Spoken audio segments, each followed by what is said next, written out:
President Tinubu took a dig into the past recently when he said Obasanjo's third term bid would have ripped the constitution apart, which means Tinubu was trying to yab Obasanjo's anti-democratic move during his time.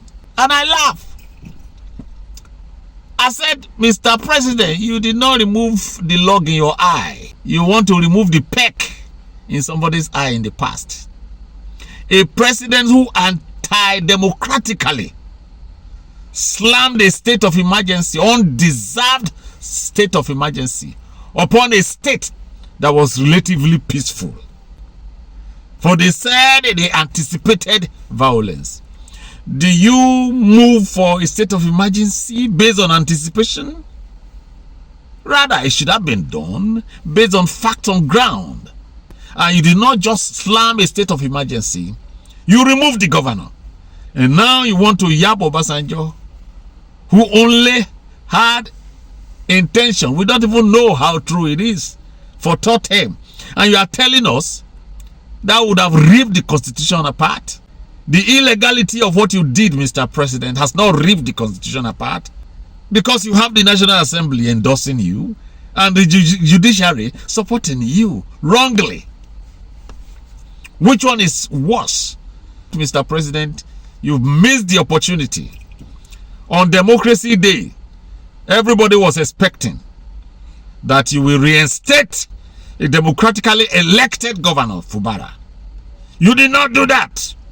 The young man is busy begging up and down, begging Wike, everybody, to give him his mandate that the people willingly gave to him. You and Obasanjo, who is more anti-democratic, Mr. President. And you want to take a dig into the past to yab Obasanjo? No, sir. It doesn't work that way. Look, I don't care what Nigerians think. Anybody who is wise, because many people will argue blindly in this country.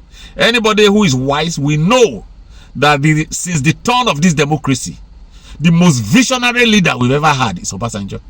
He's the best of them all. I can argue with anybody. If you have wisdom, the most visionary leader we ever had in this country is Obasanjo.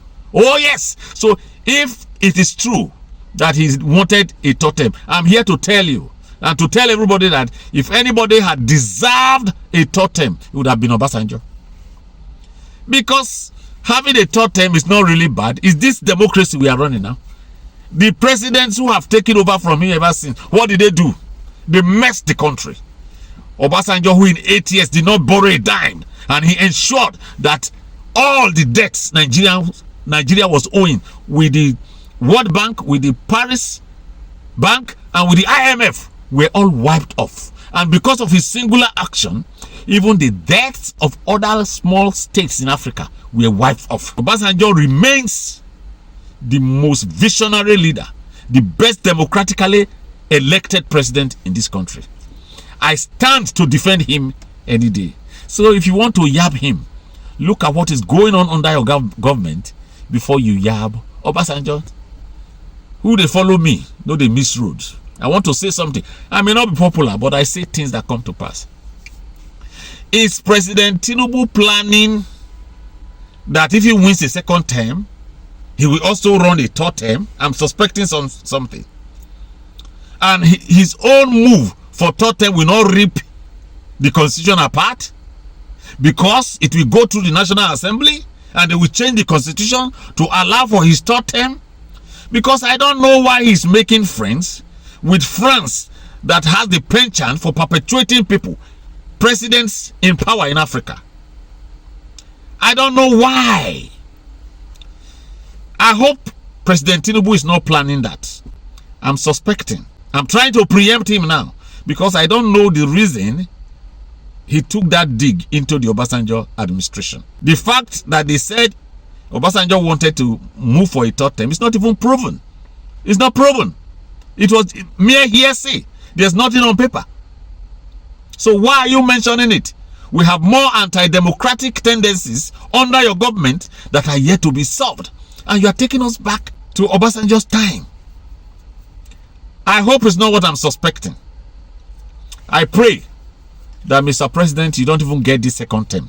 Because the desperation to even have second term is pissing us off. If power belongs to the people, defection by governors won't change anything. If our votes will count, defections by governors and senators who seem not to care what Nigerians are going through will not move anybody. Nigerians will vote the leader they want into power comes 2027.